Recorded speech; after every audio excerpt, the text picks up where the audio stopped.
by LGD's mid laner Cool. And now to determine our matchups, #1 seeds will first be drawn into the four elimination matches to learn when they play. After that, second seeds will be randomly drawn into those 4 elimination matches. The only condition you need to be aware of is that 2 teams from the same group cannot face one another in a best-of-5, with the play-in elimination schedule being announced on broadcast immediately after this draw. Yeah, and I mean, frankly, that's why we were all speculating as well that, you know, the teams that they want to play against, they can't be from the same group, so not everybody can get and want to have 1907 Fenerbahce. Yeah, that too. I feel like Cloud9's probably like, man, we had the easiest group. Feels great to move out of it, most likely, but now we also want to draw the team that we're in the same group as. I think One Esports is probably the one that most people are looking to hopefully end up playing against. I'll be honest, this is my first live draw narrating over the top, so I'm a little nervous to see what's going to unfold for Fnatic.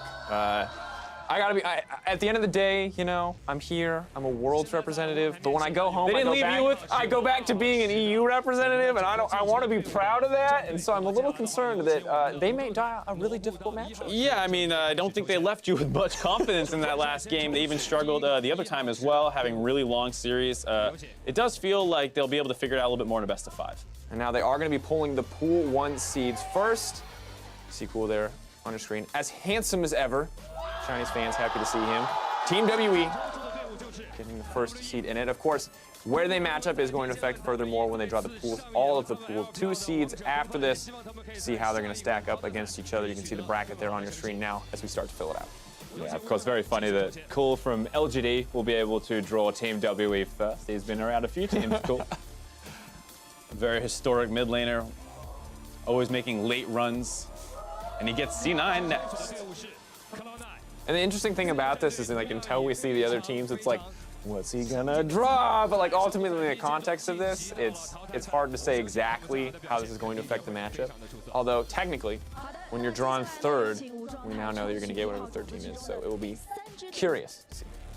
Yeah, and I think one thing to remember is that this is not a full bracket stage. It's just a single best-of-5 elimination match. So even though WE and C9 look like they're on the same side of the bracket, that does not mean they'll be playing each other. No, not at all. It's just the one best-of-5. It's all it takes to get you to Worlds. And I guess there's the other thing that lingers, Mark, of the fact that maybe you want Fenerbahce to win these best-of-5s just quietly if you're an NA fan. I will admit that there is a small bit of bias because there was the point that was made that if all the #1 seeds won from the play-in stage, TSM would have to get World Elite. Now, with Fenerbahce temporarily upsetting that, there's a chance, a fairly high chance, that there will be more variation in the actual group portion of Worlds.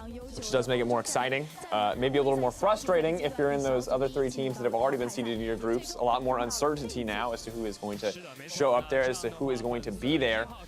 But now with all of the Pool 1 seeds drawn, we're going to be moving on to the Pool 2 seeds, and this is where we will start to get the matchups.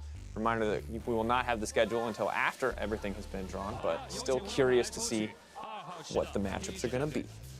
Ah, yeah. Magic Hand of Cool. What does he draw? All right, so just as a reminder, Lion and W were in the same group. So Lion will be moved on to play C9. They will not be able to play Team WE as they both came from Group A. Thank God. For a second there, I was a little bit concerned that it all came crashing down. Do we want to look back at that first game the Team WE played? No, we're good. We're good. It's Cloud9. We're good. Interesting matchup, I think, because both teams seem to be very early game focused overall. Next up, team set to play Team WE will be Young Generation. All right. I mean, this is what you were talking about, potentially a little bit of a macro game looking lineup between these 2 teams. Perhaps, of course, the young side and Young Generation have shown that nerves can get to them, so if you are Team WE, this could be the matchup that you dream of. I'm excited to see Nall versus Xie. After Xie was struggling a little bit, I want to see what Nall can do. He's been looking steadily better across this stage. Although the bot lane may start to look like a little bit of a weak point up against WE's. Might be a slight difference there between them. Also, Nocti was stepping up a lot as well, so I want to see how he actually performs in the best-of-5. All right, now HKA will be playing Fnatic. They're unable to be matched up against Fenerbahce, and that's probably in their best interest from what we've learned over today's broadcast. They were struggling a little bit in that matchup versus 1907 Fenerbahce. Fnatic, it's a little concerning because it does feel like this is an early game focused team. They might be able to throw some pressure at Caps in the mid lane, so that could be a bit of an issue. All right, with now Team 1 locking in against Fenerbahce, that might just be an uphill battle for Team 1. For nothing that they haven't worked with before. Definitely the underdogs coming into the tournament will remain the case. But honestly, out of all the teams you could draw, this is technically, I think for many, the best option. I mean, I could speak for 1907 Fenerbahce freely when I say this is the best matchup for them to get, to be perfectly honest with you. I would say that Team 1 looked like the shakiest in terms of performance of the team. And of course, thank you to Cool and Ren Dong, everyone on the Wuhan side of the broadcast, for making that possible.